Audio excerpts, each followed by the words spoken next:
Presidente Hans Salazar de Noticiero en Redes, preguntarle, mire, hace unos días que vino la directora, la encargada, la responsable del SAT, hubo varios puntos que quedaron pendientes y si me permite, no sé si en un próximo que nos pueda proporcionar tal información o preguntarle si es que se ha dialogado al respecto.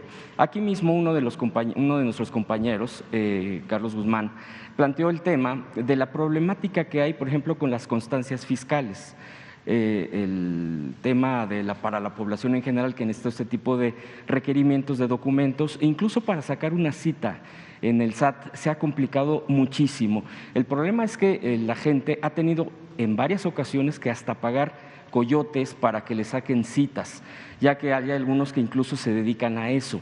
Entonces hay una problemática, efectivamente en un sentido se ha avanzado muchísimo en el SAT, incluso aquí ya ha dado el informe la directora, sin embargo en esta parte hacia el contribuyente, digamos, o los contribuyentes en su gran mayoría, hay este tipo todavía de cosas que quedan pues sueltas en el aire, que no, hay muchísimas quejas al respecto, incluso yo mismo tengo ese problema todavía, incluso para poderme registrar, porque ese es un archivo que se necesita la firma actualizada para poder hacer el trámite, por ejemplo, del respaldo de periodistas. Le pongo como ese ejemplo, pero en realidad hay muchísimos ejemplos y yo preguntarle si se pudiera poner atención al respecto, si habrá algo en lo inmediato, porque incluso se tuvo que ampliar ciertos plazos por parte del SAT, ha sido también sensible, lo sé, pero sin embargo me parece que sigue pendiente el fondo de las cosas. Y también del SAT, presidente, quisiera nada más comentarle, usted mismo en una mañanera aquí, a partir de un compañero de un cuestionamiento de grandes deudores fiscales, hablaba de periodistas, de artistas, de empresarios. Yo hice la solicitud, pero el SAT dice que esa información prácticamente no me la puede proporcionar. Yo aquí se lo comento porque es algo que yo solicité y sin embargo tengo la respuesta al respecto, solamente para comentarle y preguntarle qué opina al respecto.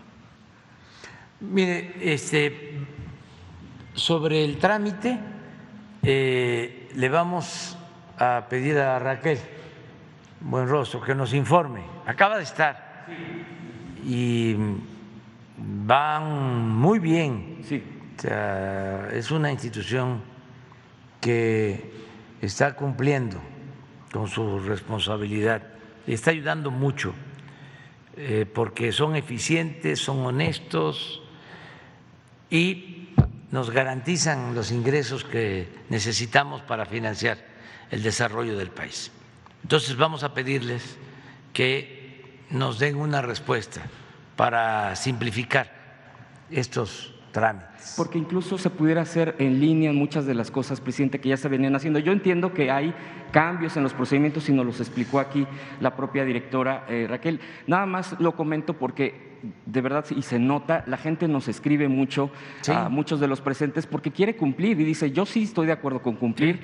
Hay una ola de interés incluso en el cumplir, aunque bueno, pues sabemos que también hay otros que se retienen. Yo digo, la pregunta sería, ¿por qué no tratar de cuidar a la gente en cuestión de sus procedimientos y que sepa que en este gobierno precisamente también se les está brindando esas facilidades para cumplir y tener más ingresos por ese lado? Bueno, le pedimos que nos informe y si se considera importante para informarle a la gente, que venga. La segunda pregunta fue sobre también el SAT, y yo hice la petición a través de transparencia, pero el SAT me respondió que no me puede dar esa información. Sí. Entonces, nada más para… La verdad es que ha sido muy ejemplar la actitud de los contribuyentes. Han entendido, sin terrorismo fiscal, de que son otros tiempos y que todos debemos de contribuir. Y no hay problemas mayores. Los que antes no pagaban y buscaban mecanismos legales para que les condonaran los impuestos, ya están pagando. Por eso está muy bien la recaudación. Y habían despachos que se hacían cargo de llevarles la contabilidad a famosos. Y los convocamos a los famosos para que escucharan de viva voz de servidores públicos del SAT de que estaban incumpliendo y que debían y que era importante regularizar su situación. Y lo hicieron. Famosos, hasta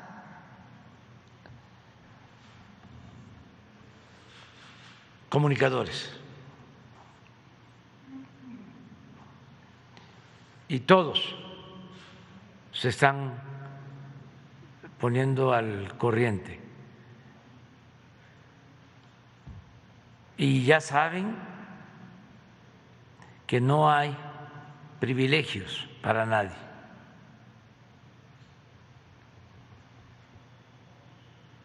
No vamos a hacer lo que hicieron en otros gobiernos. La vez pasada yo aquí recordaba, porque fui jefe de gobierno de la Ciudad de México, y de repente nos llega un oficio de Hacienda diciéndonos que nos iban a hacer un descuento en las participaciones federales porque Hacienda le había devuelto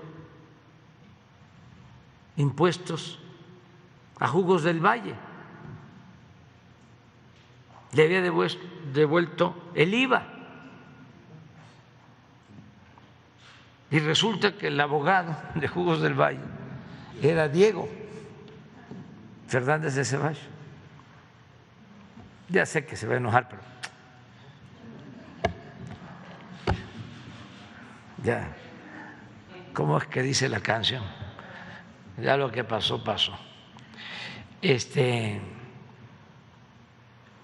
Y no sé, 12,000, 15,000 millones de pesos a todas las entidades federativas. Descuento, sin que se terminara el juicio, pero además se le devuelve el IVA a Jugos del Valle y se supone que ese IVA lo pagó el consumidor.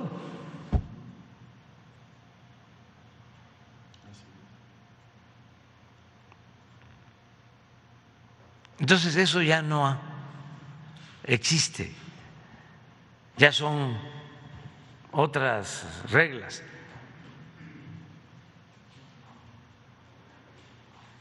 Muy claras. ¿Cómo hicieron eso? Pues fue un acuerdo. No se habían terminado los juicios y sí se pudo, mediante un acuerdo administrativo, devolverle el impuesto. Yo pienso que sí pueden haber acuerdos administrativos siempre y cuando sea para que la hacienda pública recupere dinero, no para entregar dinero. Se ha intentado, por ejemplo, con Salinas Pliego, presidente, que se ha negado. Hay arreglos en puerta y yo espero que se llegue a un buen entendimiento. Ya hay juicios de la Suprema Corte en donde tienen que pagar una cantidad.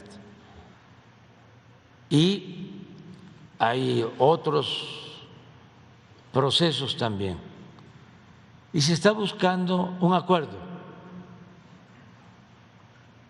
Y hay entendimiento, o sea, hay diálogo, pero nosotros no podemos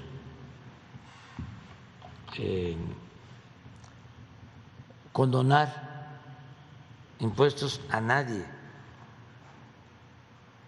ni dar trato preferencial a nadie.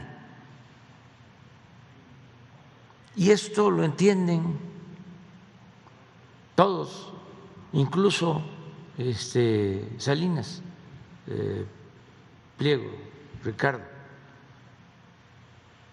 Él tiene un alegato y se le está escuchando como a todos.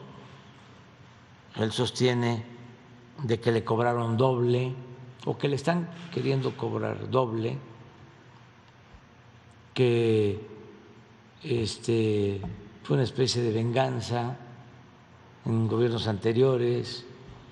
Entonces se está revisando,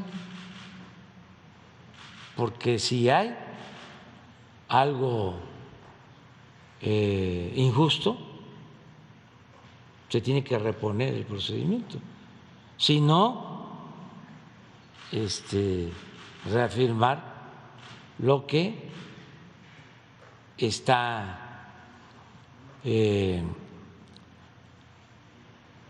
demandando el SAT, que se pague, pero está abierta la negociación. Ok, muchas gracias, presidente. ¿Sería entonces una próxima presentación de Sí. la directora del Sí, SAT? para el procedimiento Para la gente, para Sí. ver si se pudiera facilitar, digo, para la mayoría de los contribuyentes que quieren estar Sí, al corriente. sí, sí. El segundo punto, presidente, mi segundo planteamiento… Es muy importante lo que planteas, porque no debe verse al contribuyente como un delincuente en potencia. Hay que partir de la confianza. Y la gente lo está entendiendo, de veras. Antes, como legalmente podían evadir el impuesto, legalmente existía la condonación de impuestos. Sí. Como estaba establecido, o mejor dicho, se omitía el que la corrupción no era delito grave. Entonces, pues podían actuar los abogados, los fiscalistas y evadir las contribuciones. Ahora no, pero no es nada más lo coercitivo, es que la gente se da cuenta de que no se está permitiendo la corrupción y que sus impuestos, o mejor dicho, sus contribuciones, ayudan al desarrollo del país, que eso es lo que nos conviene a todos. Si se tienen ingresos suficientes, hay presupuesto para la salud, para la educación, para garantizar la seguridad. Y la gente está respondiendo, y hay que agradecerlo. Entonces, darles facilidades, porque hay veces que, como lo planteas, quieren pagar, pero son tantos los trámites, tan engorrosos, que terminan por no hacerlo o viven con esa preocupación, con ese pendiente. De hecho, es sorprendente que dicen, lo que queremos son citas. Sí, sí, vamos a pedirle eso. El segundo punto, presidente, es respecto a las UMAS, estas unidades que ya sabemos y aquí se ha planteado y que usted dijo que, bueno, se está revisando porque también tiene que ver con un tema presupuestal, el tema de los jubilados, todo esto que tiene que ver y que, bueno, pues aquí se ha explicado, incluso yo también he traído ese tema y lo ligo, por ejemplo, aprovechando este tema de las UMAS, yo preguntarle si se ha hecho algo al respecto en cuestión de las revisiones, porque sigue habiendo este tema y más ahora con el tema de la inflación. Y como estaba, por ejemplo, el candado de estas sumas al pago de préstamos en Foviste, el Fondo de Vivienda pues para trabajadores del Estado, pues terminan ahorita, siguen con deudas elevadísimas. Por ejemplo, un caso que me ponen en la mesa es, sacan un departamento en el 2009 en 400,000 pesos, se han pagado más de 200,000 pesos y la deuda no baja, prácticamente subió. Y esto también tiene que ver con estas unidades. Usted ya ha implementado un programa y aquí se ha difundido ampliamente que tiene que ver con Infonavit. También eso aprovecharía para preguntarle al respecto porque sigue habiendo esta preocupación, sigue habiendo este deterioro y lo peor de todo es que sigue habiendo gente muy, muy preocupada porque dice, en lugar de bajar esa deuda, porque además no he dejado de pagar, porque además sigo cumpliendo con mis pagos puntuales y no ven claro, al contrario, prácticamente dicen, pues esto va a ser impagable o prácticamente perdería mi patrimonio, que pues es donde vive la gente, presidente. Ese sería mi segundo planteamiento. Yo tengo información de que está funcionando el programa de reestructurar deudas de vivienda en Infonavit, de hacer quitas a los créditos para entregar escritura. Una vez que se ha pagado una cantidad, ya se condona o se quita el faltante y se entrega la escritura, pero vamos a revisarlo porque sí me importa mucho el que sepamos cómo va el programa en Infonavit, en Foviste, que vengan aquí los directores. Hay varios casos que a la gente le dicen, es que este caso no entra y sigue siendo ese problema. Sí, vamos a que nos informen. Que pudiéramos traer o exponerle para que ellos vayan revisando por qué ese tipo de cosas no entran. Sí, ¿por qué no nos ayudas haciendo un escrito o una nota de qué es lo que le preocupa a la gente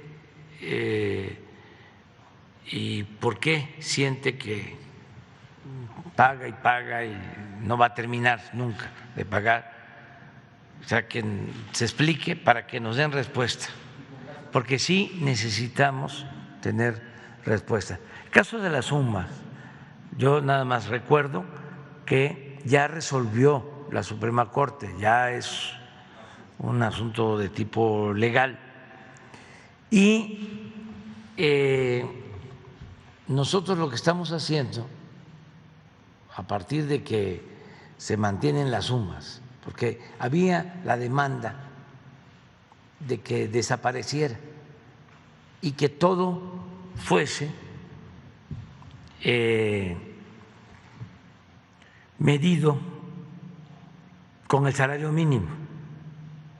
Pero ¿qué sucedía cuando todo estaba vinculado al salario mínimo? Caso de pensiones y demás, no subían el salario mínimo. Aparte de que tenían la cantaleta de que subir el salario era inflacionario, aparte de eso, lo que sí era real era que al aumentar el salario aumentaban las pensiones y aumentaba la carga fiscal del gobierno. Entonces, no se podía aumentar el salario.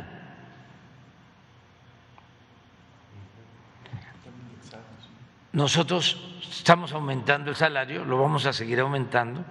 ¿Y cómo compensamos al pensionado? ¿Sí?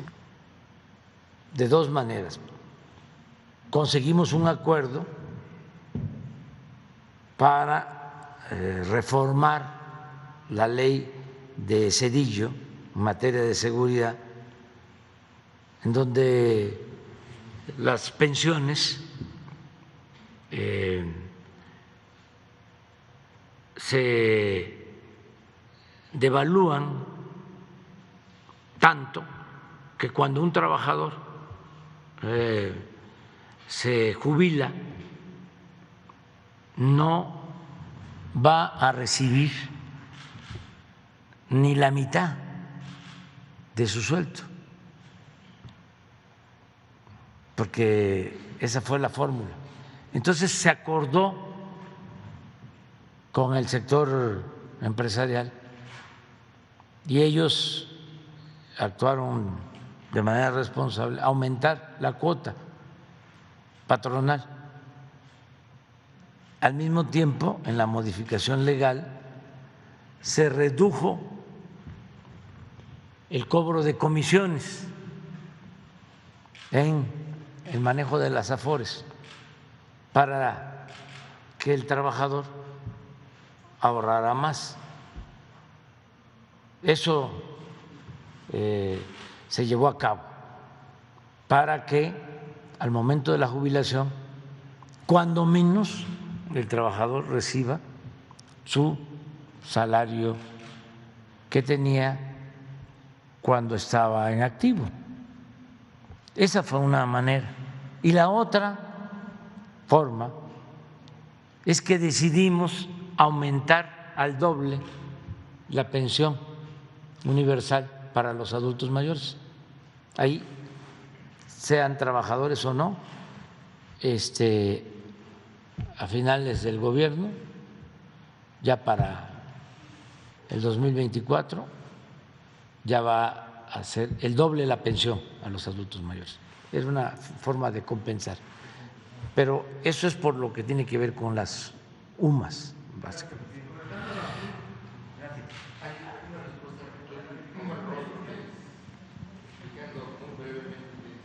¿Pero cómo?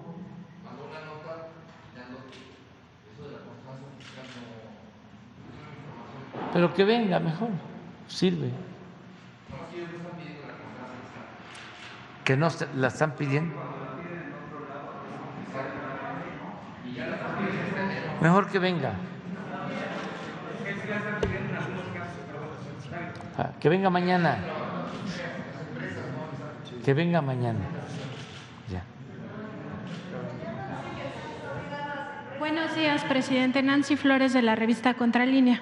Presidente, bueno, aprovechando que está aquí el licenciado Pablo Gómez, preguntar sobre los expresidentes.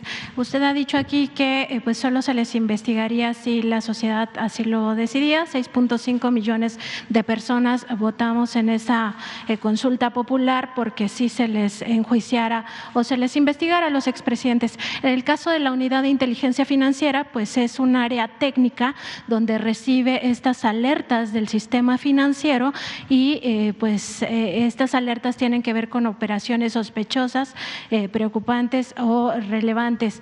En ese sentido, preguntar si han recibido alertas del sistema financiero de esta naturaleza por estas personas políticamente expuestas que son los expresidentes. Siguen siendo personas políticamente expuestas por el cargo que ocuparon en algún momento. Y me interesa mucho, por ejemplo, el caso de Salinas de Gortari. El licenciado Pablo Gómez, como usted, presidente, investigaron a profundidad la llamada partida secreta que en su momento representó pues un hoyo financiero a la hacienda pública, a la hacienda mexicana, por todo lo que se robaron. Pero también en el caso caso de Ernesto Zedillo, en el caso también de Vicente Fox y en el caso de Felipe Calderón, si han recibido estas alertas de parte del sistema financiero y si se les está dando seguimiento, como hasta ahora se hizo, bueno, primero con el caso de Enrique Peña Nieto, que ya fue denunciado. Nos decía hace un momento el licenciado Pablo Gómez que no se había denunciado a Felipe Calderón, pero sí reiterar esta pregunta, si se está dando seguimiento a estas personas políticamente expuestas por alertas que haya presentado el sistema financiero y también si hay algún seguimiento hacia el exsecretario de Hacienda, Luis Videgaray. ¿Ven?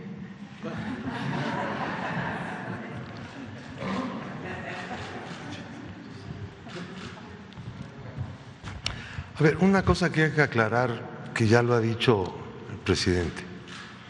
El gobierno no tiene una actitud de persecución de tipo político. La unidad de inteligencia financiera es un instrumento gubernamental. Aplica la política del gobierno, no anda en el aire, no existe en el éter. Por eso no hay una política de persecución por motivos justamente políticos. Los reportes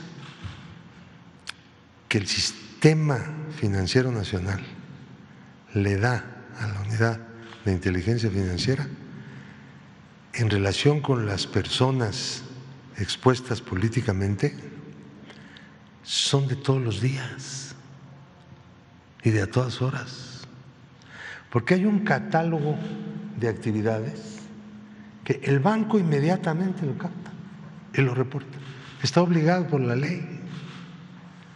Entonces, ¿cómo lo analiza la unidad de inteligencia financiera? Lo analiza en un determinado contexto dentro del cual se ha dado. Naturalmente, si el asunto llama la atención poderosamente, si está vinculado con otros reportes o avisos, reporte se llama cuando viene de los bancos y del sistema financiero, avisos se llama cuando son de las actividades vulnerables, compra de apuestas, cosas, apuestas, todo, ¿no? Ahí es donde el dinero se anda lavando, ¿no? Esos son los avisos. Entonces, se relacionan las cosas y se llega a determinada conclusión, pero dentro de una idea de que los motivos políticos no pueden tener ningún peso en la valoración del riesgo de las personas expuestas políticamente. Tienen que ser los hechos, el análisis de los hechos mismos. Ahora, muchas veces no se llega a la presentación de una denuncia si no se tienen elementos. No quiere decir que no haya elementos en absoluto, sino que no son tan importantes, tan contundentes, y por lo tanto no debe el gobierno presentar una denuncia por operaciones con recursos de procedencia ilícita y mantener, ahí no se cierra absolutamente nada, nunca, porque el monitoreo del dinero y de estas compras de actividades vulnerables es una cosa permanente. No empezamos en un momento dado a recibir avisos o reportes, no, eso se hace solo, opera solo, hay una ley que dice que tiene que ser así. Entonces, cuando las personas obligadas, sean físicas o morales, no lo hacen, pues nosotros ponemos una queja y la Comisión Nacional Bancaria les llama la atención, les dice, oye, no estás cumpliendo, ¿no? Tiene que entrar. Y tenemos millones de datos diarios. No estoy exagerando. Ahora, Hay una serie de otras cosas que no se refieren a personas expuestas políticamente, que se refieren a cualquier ciudadano, el que sea, pero que realiza una serie de operaciones infrecuentes, sospechosas, inexplicables, etcétera, ¿no? Cosas que no están de conformidad con su perfil transaccional. Los bancos están obligados a dar la comunicación. Ahora, el análisis, a ver, el análisis no es exclusivamente de sumar y restar, una cosa eminentemente técnica, lo haría una computadora y se acabó la historia, ¿no?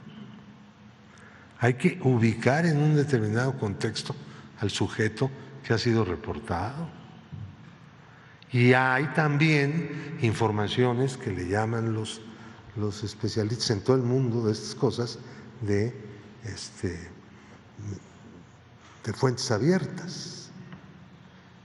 Nosotros clasificamos informaciones de fuentes abiertas, pero no solo nosotros, también los bancos, para realizar un reporte, lo vinculan con la información que tienen del sujeto, de su cliente, no solamente de lo que hace en el banco, sino lo que se capta en fuentes abiertas, en internet, la prensa, no sé qué, el mundo de los negocios, todo lo incorporan y nos lo dan ya incorporado incluso muchísimas veces.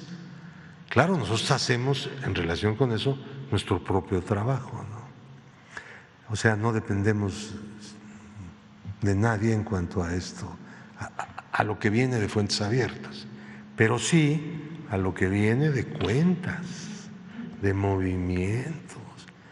Cuando la unidad de inteligencia financiera dice hubo este movimiento de pesos y centavos el día tal, de tal a tal lugar, está diciendo lo que es exacto, lo que es real, con la única excepción de que el banco se haya equivocado y haya mandado, en lugar de pesos, en lugar de libras eran pesos. Bueno, ahí sí. Por eso hay que usar también un criterio valorativo, decir, oye, ¿estás seguro, banco, que me estás informando bien? No te equivocaste, verificas. Y ya el banco pues, te tiene que responder, ¿no? O por decir una institución de valores, ¿no? Los fondos, todas esas cosas, pues, muchas veces hay errores. Si te percatas de que puede haber algún error, es mejor preguntar para no errar, ¿ok? Y es así como se trabaja. No voy a hablar de cómo se hacía antes, pero ya tengo muchos reportes. Pero, bueno, Lo dejamos. Entonces se podría entender que sí ha habido reportes y avisos de estas personas políticamente expuestas que le he preguntado y que ustedes sí le han dado seguimiento. Todos los días tenemos reportes y avisos de personas expuestas políticamente, todos los días. Es inevitable eso. Simplemente si uno de ellos o una de ellas hace una operación inusual, lo reporto. Y en su caso, si encuentran en este cruce de información, si encuentran elementos que pudieran representar operaciones de recursos de procedencia ilícita, ¿lo denunciarían? No solo lo denunciaríamos, eso lo hemos hecho ya. Primero hacemos algo, tomar la decisión de abrir un caso para poder entrar lo más a fondo que se pueda en el análisis. Si como consecuencia del análisis se ve que hay indicios de que pueda haber operaciones con recursos de procedencia ilícita, tenemos que ir a la Procuraduría, perdón, a la Fiscalía. Ya me quedé en el siglo pasado. Entonces, La unidad de inteligencia financiera no decide eso en función más que del caso, no de quién es la persona. Porque si a esas fuéramos… No, yo entiendo nada más, porque sería de interés que explicaras si existe partida secreta. ¿Tú cómo conoces algo de eso? A ver, porque esa fue una pregunta. Es que el presidente era uno de mis lectores más asiduos en esta materia. Yo escribí un libro que se llama Los gastos secretos del presidente, que es una investigación no solo histórica, sino en cuenta pública, con números, ¿qué hacían los presidentes? No solo era la partida secreta el problema, que era un problemón. Por la capacidad del presidente, tenía una bolsa de dinero que podía hacer lo que quería, dársela a quien fuera o llevársela a su casa, y nadie se podía meter en eso. Sino que había, todo el ramo 23 estaba lleno de gastos discrecionales. Allá había nóminas enteras de líderes, de políticos, se repartía. Miren, uno de las raíces del Estado corrupto en México fue el establecimiento de los gastos discrecionales del presidente de la República. Y es una de las cosas que apuntaló el presidencialismo, cómo se gestó después de que los militares dejaron el poder. Yo no digo que no había corrupción antes, pero no había una forma de gobernar que se basa en gran medida en la corrupción. Ese es el concepto de Estado corrupto. Y una de las principales instituciones originales del Estado corrupto fueron los gastos discrecionales del presidente. Fíjense, la Constitución decía: no habrá más partidas secretas que las que se aprueben para eso, que serán ejercidas por los secretarios de Estado con la firma del presidente. El primer jefe, Venustiano Carranza, planteó esa redacción para evitar el relajo que había de partidas secretas por todos lados en el presupuesto. Y entonces le quiso meter un límite y no se dio cuenta, no alcanzó a percibir que eso iba a resultar peor, porque iba a convertir la partida secreta en un instrumento exclusivo del presidente, con el cual el presidente se da la gran bolsa y repartía lo que le daba la gana.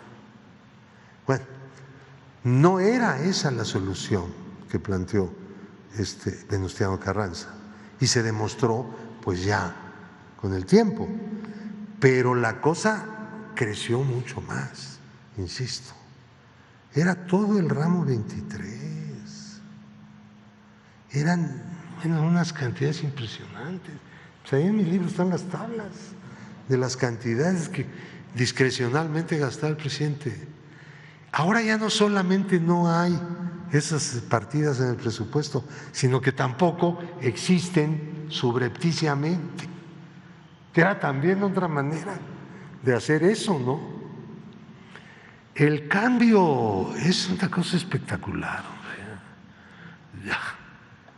Espero que no es fácil para un país entender en el momento que se está produciendo un cambio, el calado que tiene el cambio en el que está uno metido, ¿no?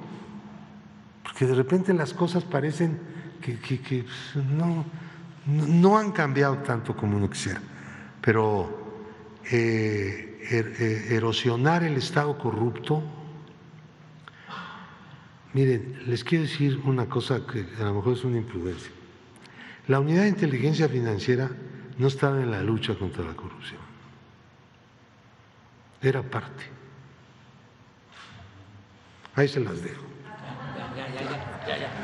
Y en un segundo planteamiento, presidente, el 30 de junio pasado, la Fiscalía General de la República indicó que le iba a solicitar a la UIF precisamente un nuevo análisis financiero en torno al abogado Juan Collado, conocido como el abogado de los Salinas de Gortari.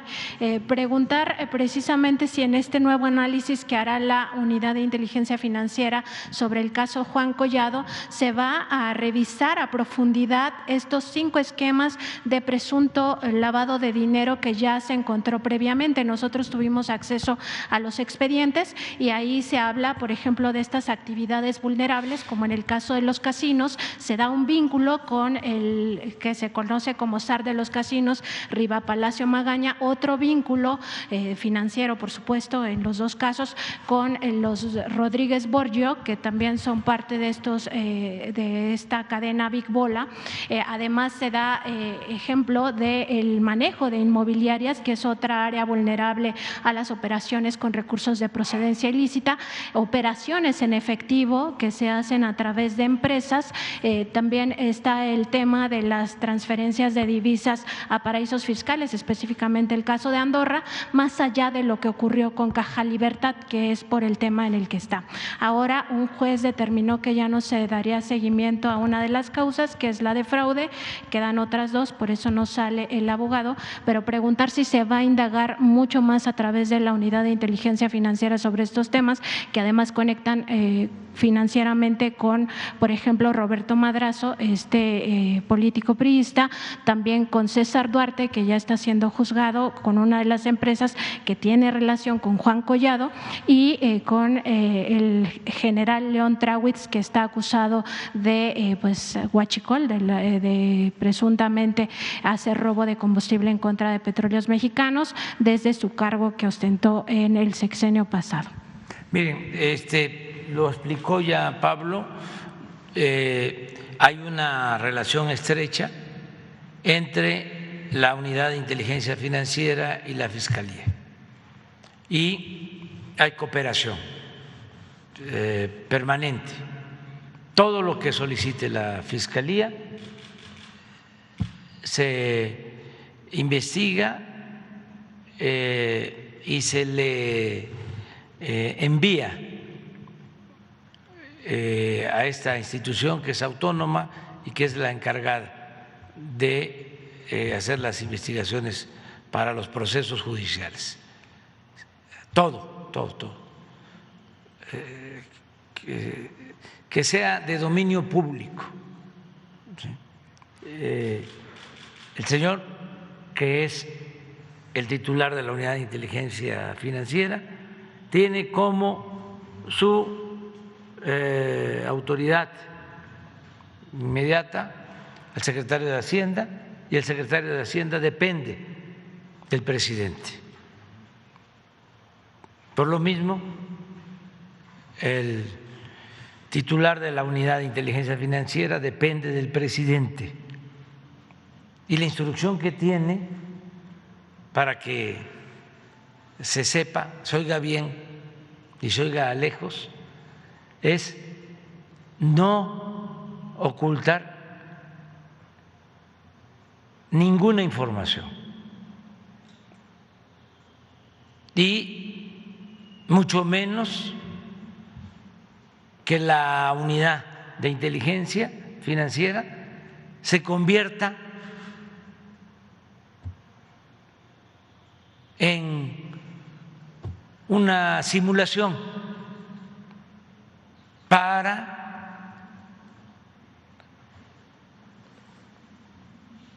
permitir la corrupción, como muchas instituciones que crearon, nada más para simular que se iba a combatir la corrupción, de que ya no iba a haber impunidad, y con eso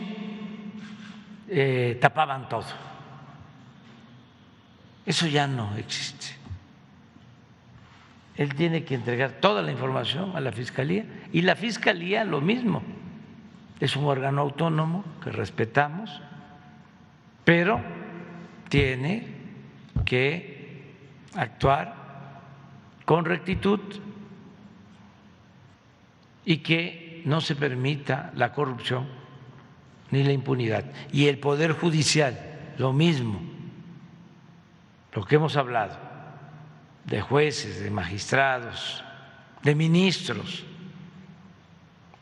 Y sostengo, le tengo confianza al fiscal y le tengo confianza al presidente de la Corte en este importantísimo asunto.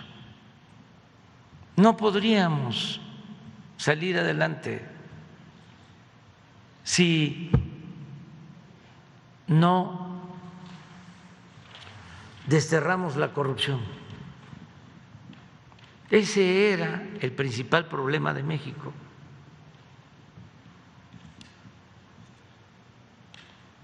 Nada.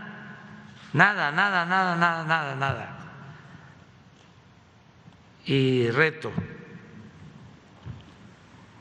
respetuosa, amistosa, cariñosamente a los expertos a que me digan si hay algo que haya dañado más a México que la corrupción. Nada ha dañado más al país que la deshonestidad de los gobernantes. Eso es lo que dio al traste con todo. Esa es la causa principal de la desigualdad económica, de la desigualdad social, de la violencia y de otros males. Entonces, por eso tenemos todos que participar para desterrar de México la corrupción. Hay ejemplos, y eso también es para los expertos. ¿Por qué en Dinamarca tienen estado de bienestar?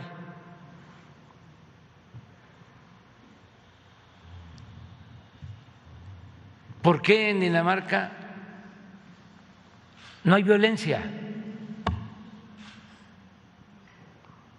Porque no hay corrupción.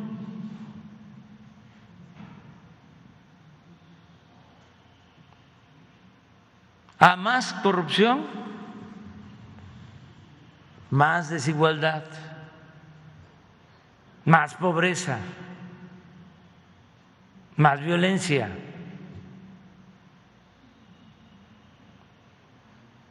Los países con gobiernos donde no hay corrupción tienen más bienestar y no hay la violencia que desgraciadamente se padece en países en donde ha imperado la corrupción. Y lo estamos viendo. Podemos atender las necesidades de la gente, podemos destinar el presupuesto a ayudar a los más pobres, porque ya no se permite la corrupción. Es que era un gran saqueo, una gran sangría. Se robaban casi todo. Esto de la partida secreta, imagínense, esto es para los jóvenes. Que había una partida secreta. ¿Qué era eso? Que el presidente podía disponer de una cantidad del presupuesto sin tener que comprobar nada.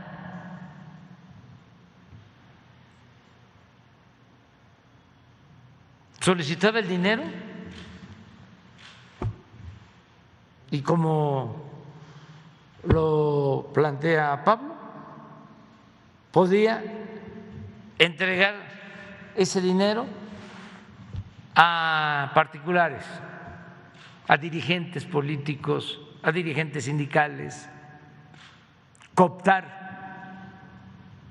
opositores o quedarse él o su familia. Y a la hora de probar esos gastos no tenía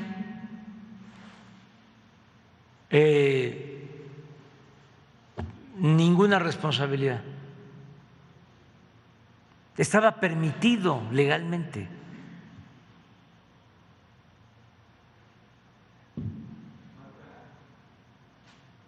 Muchísimo dinero. Hay unas tablas que tiene el libro de Pablo, lo recomendamos. ¿Cómo se llama tu libro? Los gastos secretos del presidente. Los gastos secretos del presidente. Fue Grijalbo, ¿no? Editorial Grijalbo. Pero ahí está para los jóvenes. Entonces, se veía como algo normal. Entonces, ya eso pues ha ido cambiando. Gracias, presidente.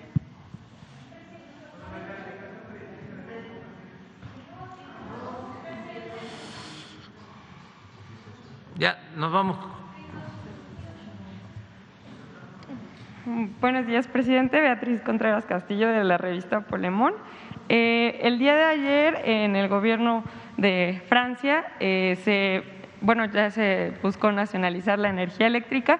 Le queríamos preguntar qué piensa de que muchos opositores aquí estuvieron haciendo críticas cuando fue lo de la reforma eléctrica, y pues allá, que muchas veces reconocen cómo se llevan los procesos de gobierno en Europa y sobre todo en Francia, no han pues dicho nada respecto a esto. ¿Y qué piensa de la medida que tomó el gobierno de Macron? Pues es que están cambiando las cosas en el mundo, y si no se revisan los modelos económicos, los procedimientos administrativos, las formas de gobernar, no se va a poder salir adelante frente a la crisis mundial, porque se está padeciendo mucho, sobre todo en Europa, por inflación y por escasez de alimentos y de energéticos. Todo esto por la guerra de Rusia y Ucrania, y hay que tomar decisiones. La verdad es que la pandemia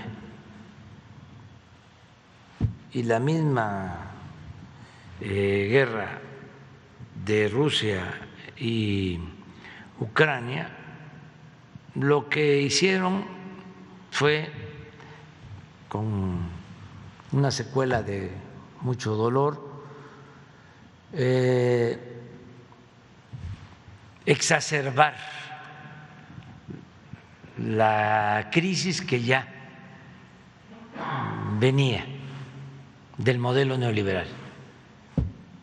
Ya no se podía mantener esa misma política. Y con la pandemia y con la guerra se precipitó todo. Era inevitable la crisis del modelo aplicado, impuesto durante décadas. Nosotros lo sabíamos, además siempre hemos sostenido que no se puede enfrentar una decadencia, un proceso de degradación progresivo si no es con una transformación. ¿Qué es una transformación? Es tomar medidas atrevidas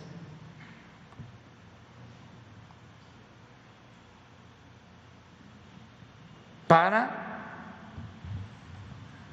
enfrentar crisis y contar con el apoyo del pueblo.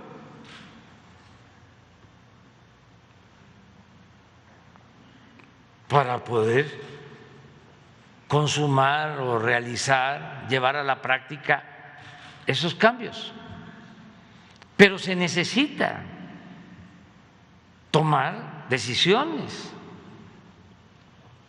y actuar con arrojo.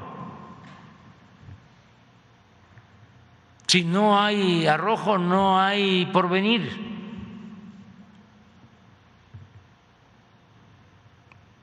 O sea, las circunstancias no están para gobiernos indecisos, blandengues.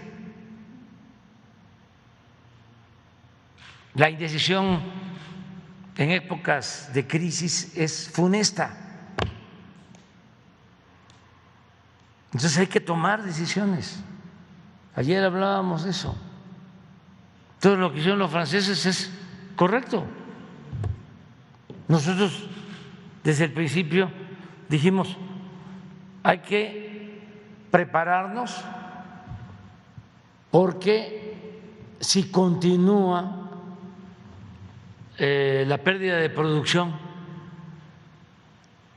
de petróleo, vamos a tener una crisis tremenda. Entonces, desde que llegamos a invertir en exploración, tuvimos suerte, encontramos campos con bastante petróleo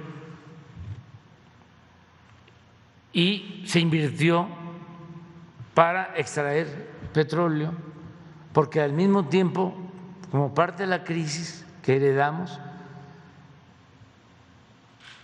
está decayendo toda la producción del gran campo petrolero de Cantarell. Cada vez ese campo, ese yacimiento fue de los más grandes del mundo, llegó a aportar, se extraían un poco más de 2 millones de barriles diarios. Y ahora debe de estar como en 300,000 barriles diarios. O sea, ha perdido 90% casi. Entonces, ¿cómo se repone eso? Entonces, actuamos a tiempo. Lo mismo las refinerías, que ya las habían dejado abandonadas y se estaban convirtiendo en chatarra. Desde que llegamos a invertir, llevamos como 40,000 millones de pesos invertidos en reparación de equipos y por eso aumentamos la capacidad productiva de las refinerías y tomamos la decisión de iniciar la construcción de la nueva refinería. Todavía no llegábamos al gobierno, era yo presidente electo y andábamos buscando los terrenos con el gobierno de Tabasco para empezar. Y por eso se compró también en una oportunidad y son de esas cosas que pues pasan, ¿no? Pero habían 10 refinerías en venta, pero baratísimas. No estaba en venta la Deer Park. Esto cuando la pandemia, porque todos pensaban, ya vienen los carros eléctricos. Ya se acabó la era del petróleo, de los combustibles fósiles. Y no, todos quisiéramos, pues, que ya no se usara el petróleo, pero va a llevar tiempo. En Estados Unidos, en donde más autos eléctricos hay, es en California y en especial en San Francisco. Pero estamos hablando de apenas un 15, un 20% de todo el parque vehicular, que es enorme. Entonces, se va a seguir necesitando gasolinas y diésel. Lo mismo en el caso de la industria eléctrica. El propósito era arruinar por completo la Comisión Federal de Electricidad. Si actuaron con mucha irresponsabilidad los gobernantes neoliberales y llegamos a levantar, a rescatar la Comisión Federal de Electricidad, y con muchísimos obstáculos de jueces, de estos organismos autónomos que crearon para proteger intereses particulares. El monopolio de la electricidad lo tenía y todavía tiene mucha influencia Iberdrola, que está siendo denunciada hasta en España, que antes era intocable. Por eso lo que hizo el gobierno francés es una buena medida. Eso se hizo aquí en la época del presidente López Mateos, y el secretario de Hacienda era Antonio Ortiz Mena, que no era, vamos a decir, de izquierda, pero era un hombre con juicio práctico, que eso es lo que se necesita, más que lo ideológico, el sentido común.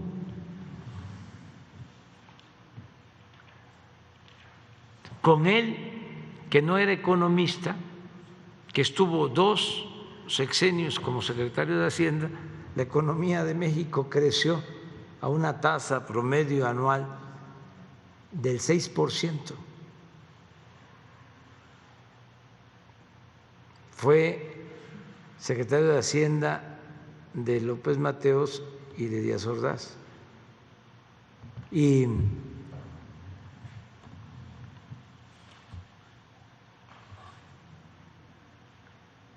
¿por qué nacionalizó la industria eléctrica? Ya existía la Comisión Federal de Electricidad, esa empresa la creó el general Cárdenas, pero fueron dándose concesiones posteriormente para empresas particulares que generaban energía eléctrica. Entonces, tanto el presidente como el secretario de Hacienda llegaron a la conclusión de que no se iba a poder electrificar al país. Un poco lo que nos sucede con lo del Internet. Donde hay Internet, donde hay negocio, donde hay consumidores con capacidad para pagar el servicio, en las ciudades. En los pueblos pobres no hay. hay cabeceras municipales. En Guerrero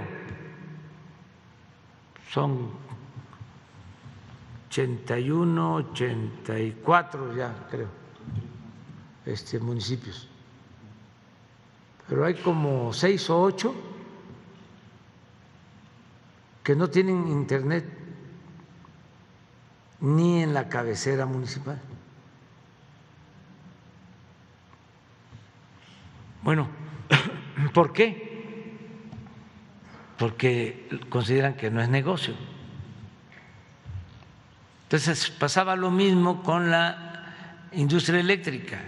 Entonces, con mucha claridad, el presidente y el secretario de Hacienda le dijeron a las empresas: vamos a nacionalizar la industria eléctrica, porque si no, no vamos a poder electrificar los pueblos, porque para ustedes no es negocio.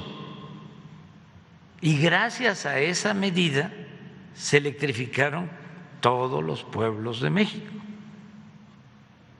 hasta los pueblos más apartados. Faltan algunos, pero todo el país está electrificado por la Comisión Federal de Electricidad, por esa decisión.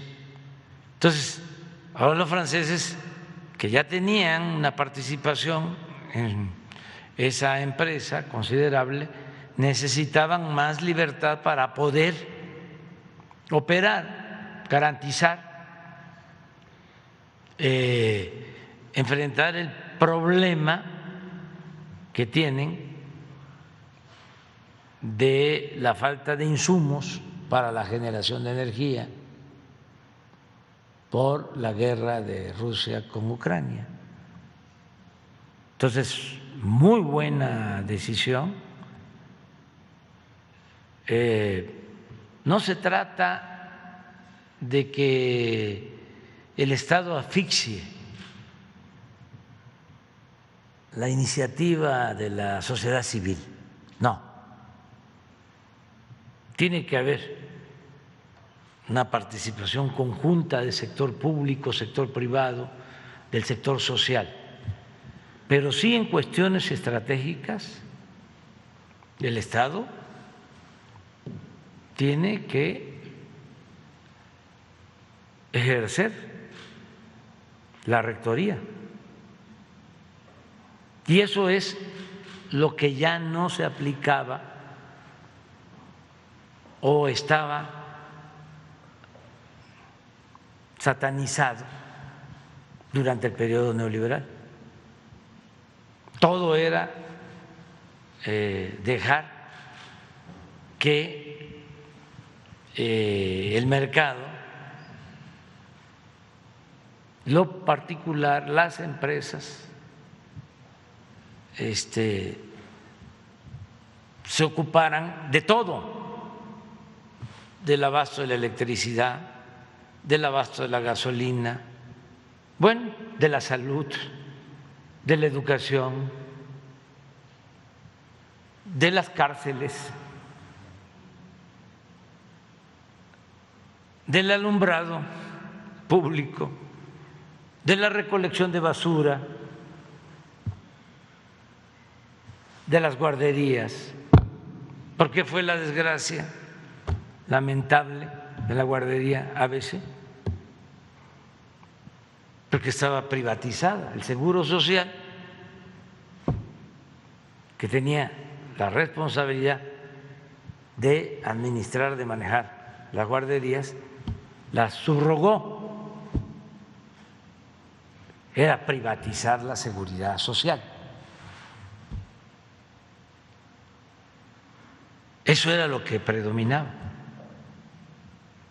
Y claro, no puede el Estado abarcarlo todo, pero sí hay cuestiones que son fundamentales, estratégicas, porque está de por medio el interés público. Y eso es lo que hicieron los franceses. Presidente. Ya nos vamos. Nada más rápido, en un segundo planteamiento, en la revista hemos publicado varias investigaciones y en la última publicamos sobre cómo en el grupo Xcaret, que evidentemente pues no ha sido criticado ni ha salido en la prensa por los muchos ambientalistas que han estado hablando de los tramos del Tren Maya, los socios dueños de este grupo son familiares de Madrazo, quien fue el candidato, y hay una concesión incluso que antes habían puesto el parque Xel-Há, era como un parque acuático público, y el gobierno se los concesionó, no se ha revelado por cuánto tiempo ni cuánto es que paga el Grupo Xcaret por la concesión al gobierno, pero además, bueno, preguntarle qué piensa de estos lazos que existen con Madrazo y que además pues este centro turístico se desarrolló muchísimo y fue creciendo durante los sexenios de Peña Nieto y de Calderón sobre todo. Lo dejamos para después porque como ya he hablado varias veces de este tema y hay ahora en puerta pues una denuncia contra Vulcan por la destrucción del territorio y es una empresa con mucha influencia en Estados Unidos, mucha influencia, me sorprende, porque allá existe la mala costumbre de que las empresas le pagan a los políticos. O sea, a los senadores, sí, y tienen muchísima influencia, son capaces de, una empresa reúne a 10 senadores y firman un desplegado en contra de un gobierno. O sea, así. Entonces, se está haciendo una denuncia y ojalá y se logre un acuerdo porque se los propusimos, pero ellos pensaban de que era como antes y no cumplieron, pero no cerramos la puerta porque nos interesa llegar a un acuerdo. En el caso de Xcaret, como se ha denunciado ya varias veces, que ellos están ahí detrás de estos pseudoambientalistas y están dañando a la nación porque se están perdiendo recursos del presupuesto porque tienen la obra parada ya 3 meses. Entonces, vamos a informar cuánto se está perdiendo, porque también todos tenemos que asumir aquí nuestra responsabilidad. Entonces, me acaban de enviar una carta, ya me enviaron una carta anteriormente, me acaban de enviar una carta diciéndome que ellos no están participando y que quieren ellos aclararlo. Entonces, por eso vamos a esperar en el caso de Xcaret y también en el caso de Vulcan, que aquí se llama ¿cómo? Calica, sí, sí, para buscar el acuerdo, porque se trata ya de daños a la hacienda pública, ¿sí? Considerables, daños al presupuesto, al dinero del pueblo. Vamos a resolver, yo creo que la semana que viene, ya sobre este asunto, porque no puede permanecer 3 meses, imagínense. ¿Mande? No, porque caeríamos en lo mismo. O sea, no vamos a estar viendo estos asuntos con el Departamento de Estado. Ellos sí acuden siempre, ¿no?, a que el Departamento de Estado hable con los gobiernos. Esa es la práctica. Nosotros no aceptamos eso. Vamos a tratar con el presidente Biden asuntos muy importantes para los dos pueblos, para las dos naciones, y le tenemos mucha confianza al presidente Biden. Y es importantísima la política de buena vecindad. Y a eso vamos a Estados Unidos. Nos vemos mañana.